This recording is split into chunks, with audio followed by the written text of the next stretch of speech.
Welcome to the Red Power team.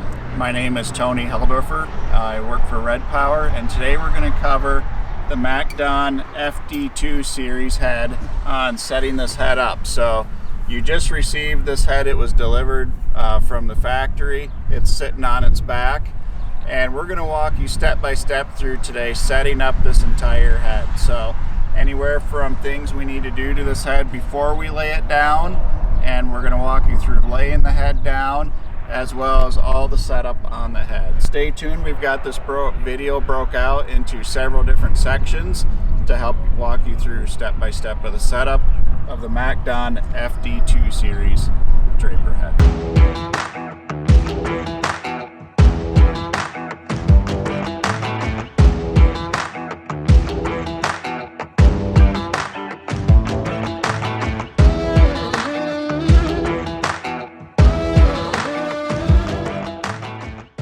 So when your head was delivered to dealership, the truck driver would have dropped off this assembly and instruction book in order to assemble that FD2 head. So we're going to be walking through the setup of this head step by step, what we need to do. We got some little tips and tricks in here to make it easier, so I would recommend you scanning through this book, reading it, and then also watching this video on how to set up this FD head very efficiently. So the version of the book that we're looking at today is this 215552 revision A. That's going to be our setup that we're going through. Some of the tools that we're going to also need today, we've got laid out here on the table as well. You're going to need some tin snips and some side cutters, 1/8 inch Allen wrench, 36 millimeter socket, a 30 millimeter socket, 24 millimeter socket, a 21, 18, 15, a 14, 13, 10. You're going to need a number 8 millimeter Allen. You might need a couple of extensions and swivels. We would recommend, some cordless 1/2 inch drive and 3/8 drive impacts. Also a ratcheting impact works well. The other wrenches that you're going to need is a 7, 8, 10, 13, 15, 5/8.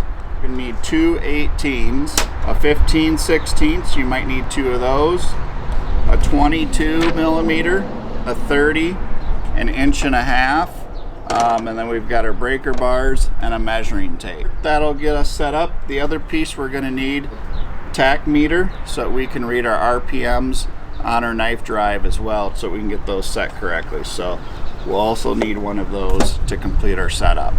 So we're going to walk through today the setup of this head from start to finish. As we get started, we're going to go along the bottom side of this head. And one of the first things I want to note is that you'll notice that this bottom frame leg on the right hand side of the head is welded in at an angle, and that's for a reason that it's at an angle, dealing with our load transport and how that would hook up to this head. So just want to make a note that this is at an angle, it's not bent, that's the way it's supposed to be. We're going to see we've got some 2x4s that are banded in on both sides of the head. We want to go ahead and take those 2x4s out before we tip this head down. So we just did that on this side. We're going to go ahead and move to the other side of the head and remove those bands out also. So we're going to get those out of the way, and that's all we need to do on this lower side of the head. So now that we're on the top side of the head, we're going to want to remove all this film off before we tip it down. It's a lot easier at this height to remove it. On our light right here, part of it's in the way of removing the film. So we're just going to cut the wires just on the top side of this light is all we're going to do, so that we can move this out of the way. Leave the rest of everything hooked up so that nothing falls out as we tip this head down. So I've got that cut loose. We'll have to do the same thing on the other end of the head, and I'm going to go ahead and start removing this film.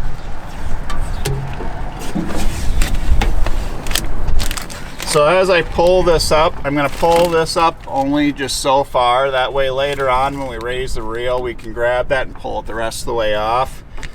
As we can see, part of this goes underneath, so I just want to score this with a knife to pull this off of here nice and clean.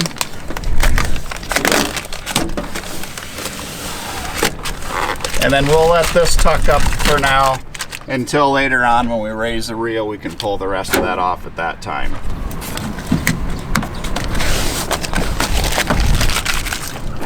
Now I'm going to come to the center and I'm going to peel it back this way.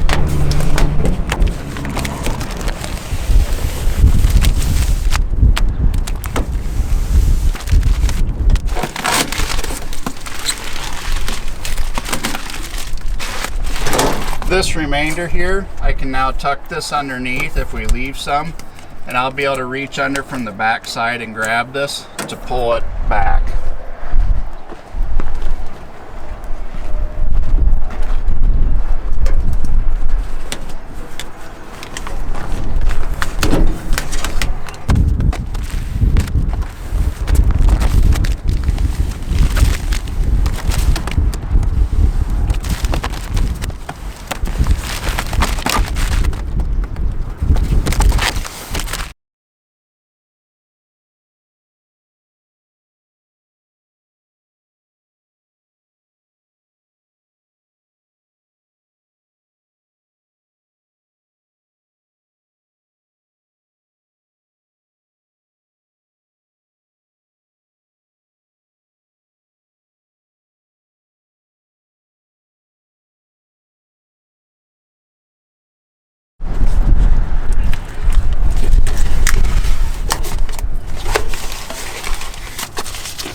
I'm going to cut that wire on the light on this other side, just so I can pull this away a little bit to get to the coating behind it.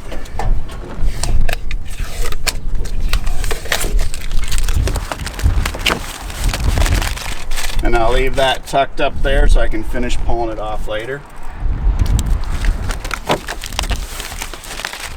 And then I just have to hop underneath the back side in order to take this last little bit out.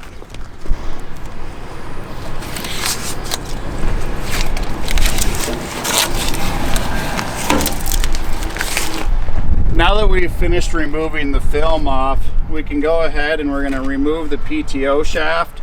I'm not going to cut the zip tie because there's a bag with some stuff in there that we're going to touch later. It's just this metal strap that I'm going to cut right now. And it becomes easy then just to take the shaft off at this height and set it off to the side for now. As I come across the lower part of the head, we've got a couple of bolts here we want to just remove that are here for transport, one on each side. So I'm going to take my 9/16 and I'm going to take the bolt and these washers out, and these get thrown away. I'm going to move right to the other side of the head and take the same bolt out. At the center of the head, there's a couple of things we want to do while we're here. First thing is on these cylinders. These cylinders are wired up.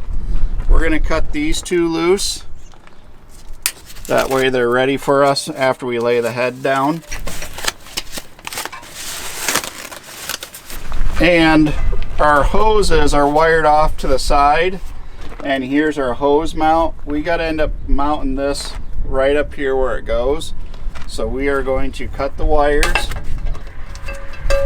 Take our wrap off here. Off of our hose mount, this ends up getting mounted up here. So we first got to take our nut off, and we're going to reuse our bolt to mount it up. We got a 13 mil wrench on this end, and I got a 13 mil socket. So this nut we won't use. And then this whole bracket is going to move up into position.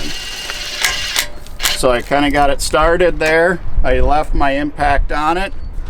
We're going to kind of pull these wires around and tighten it down.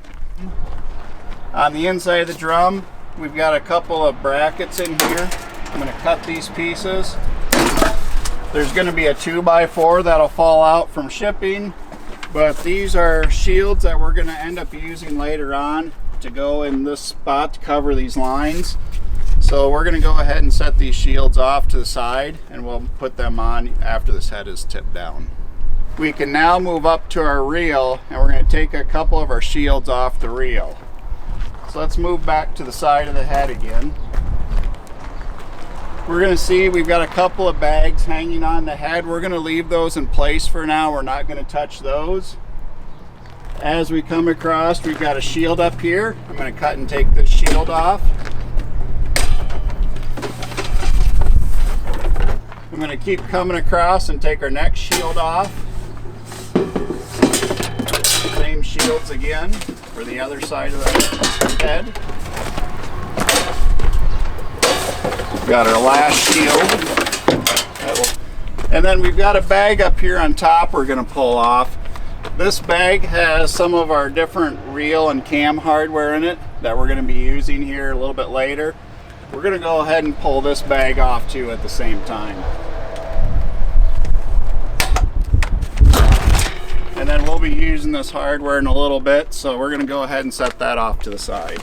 Once we've removed those components off the head, we are now able to start hooking up to lay this head down. We're now hooked up on the back side of the head in order to go ahead and tip this head down. A couple of things that we want to have is a couple of 4x6 blocks. When we tip this head down, before we lay it completely on the ground, we're going to put this block on both sides on this inner skid shoe, and we're going to be about halfway up. Then that way, as it's going to sit halfway on this block, when we go to hook this head up later and raise and lower, it's not going to slide off this skid shoe. So as we lay this down, we're going to put one block on both sides. As you can see, the way we're hooked up here, we've got a chain up top. It's only, we only need a short chain, that way there's not a lot of slop going back and forth as we start pulling this over. And then we can lift up a little bit, and that'll keep pressure on that chain as this head comes down.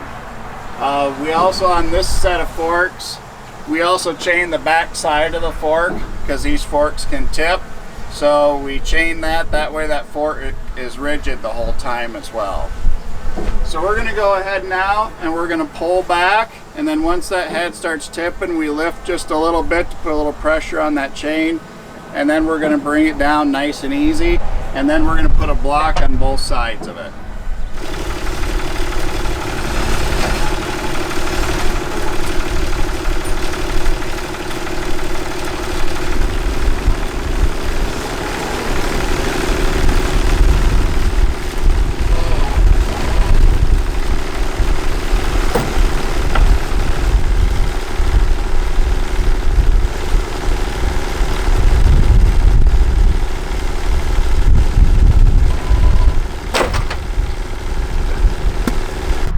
Now that we have our head laid down, we're going to come around to the back side, and we're going to use a forklift now. And what we're going to do is we're going to come in with the forklift and lift up on our center beam here. We don't want to go too far in with our forks that we hit any of the shielding on the inside or lift up on this main frame. We're just going to come in far enough to lift up on here.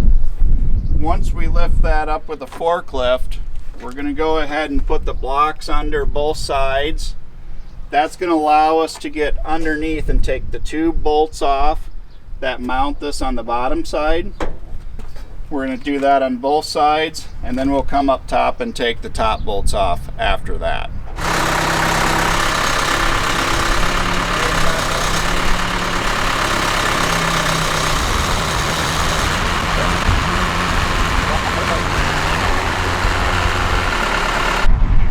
Now that we've got it sitting on blocks, we're going to first take the bolts out on this yellow bracket underneath. There's two on this side and two on that side.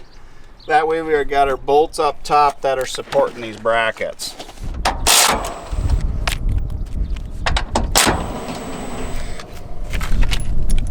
We'll take the two out on the other side.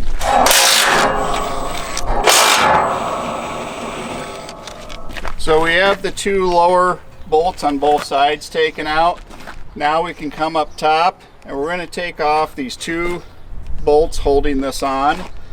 So these have a lot of weight to them. What we're going to do first is we're going to get one of these off. So we're going to get this one off first, and then we're going to come to this side and take the other one off. Even with a swivel head, you can't quite get in there. So I'm going to have to use a regular wrench to take this one off first.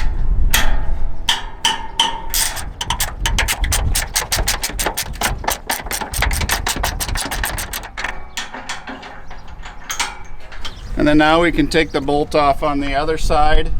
Usually with a swivel head we can get in there with an impact to get that one off. So on this side, once we have that loose, I'm going to just finger tighten that nut back on there, just have it on a little bit. That way it still supports the side and it can't flop off. And I'm going to go ahead and move to the other side.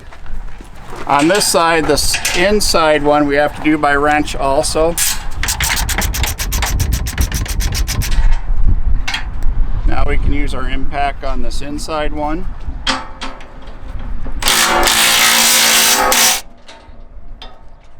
And at this point, our nut is loose on here. I can finger tighten it.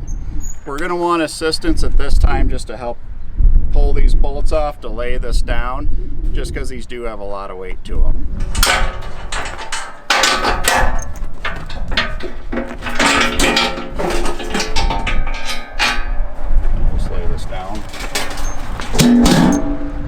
Once we've got that laid down, we've got one bolt holding the rest of this yellow bracket up.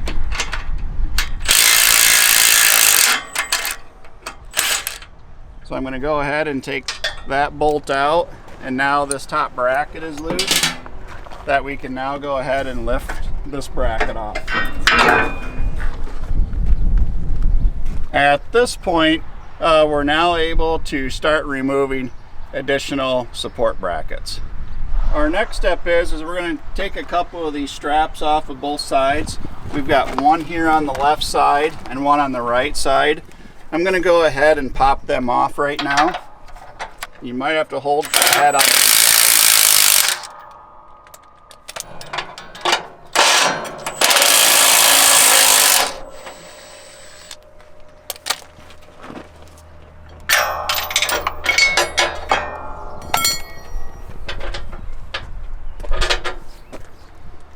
And we're going to take that same strap off on the other side as well.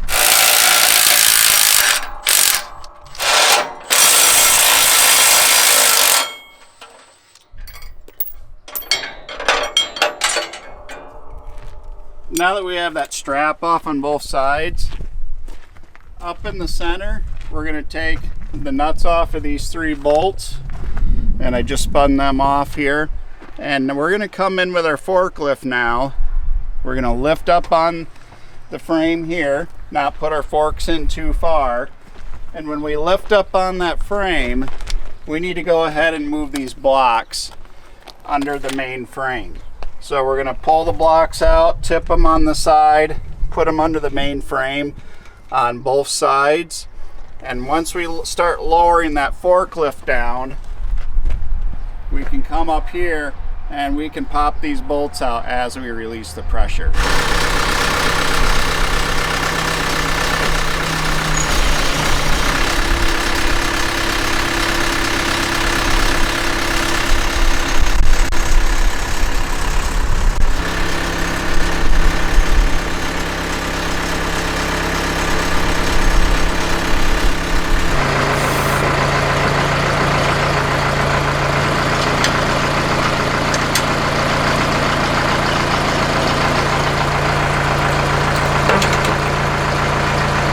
Now that we've lowered this down, we can go ahead and remove the rest of this bracket. Our next step is we need to remove the shipping spacers that keep this head in a frown during shipping. In order to do that, we need to loosen this bolt out here on the end. We're going to use our 36mm socket for that.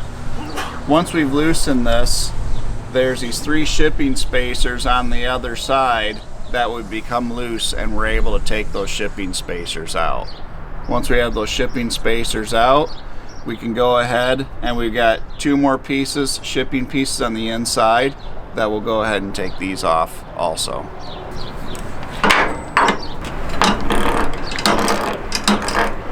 And then slide it into the rest. Yep, that's it.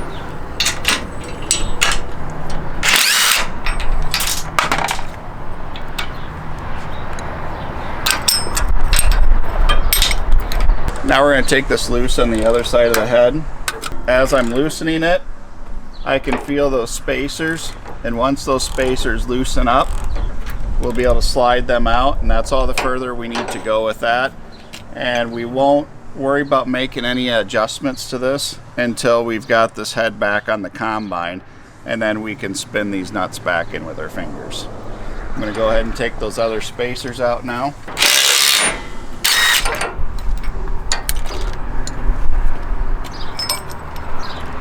Okay, our next step is we're going to remove some of these shipping blocks off of here. So we just got to cut our wire off on these to take this loose, get the shipping block out of here. And then we're going to come in and we need to take our cones off on the front, and this will be the same on both sides of the head. So I need my 10 mil. We need to support this cone.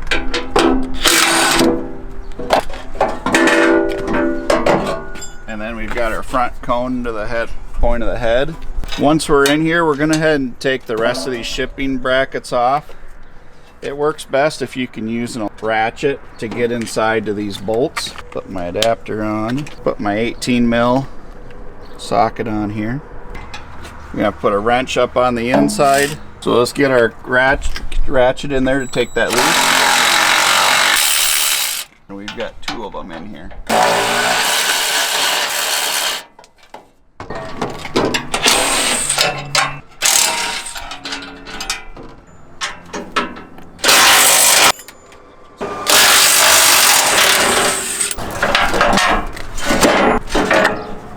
Then we'll go ahead and do the same thing to the other side of the head. Okay, we need to put our oil fill cap on. That's located in this bag. So I'm going to cut this off.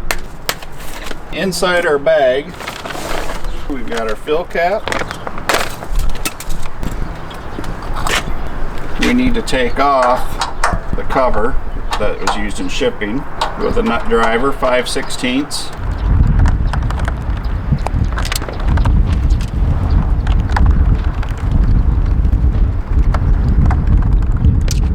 So we're going to take our cover off, and we'll notice we've got our rubber seal that we're going to leave on here. And we've got our new cap and plate.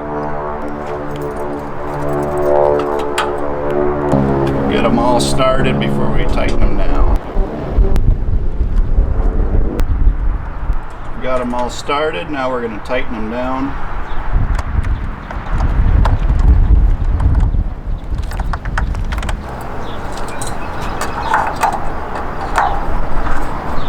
Cap's back on. Before we had tipped down the head, we had pulled these covers off of that center drum. So we're going to go ahead and put these covers on right now. I'm going to open this up.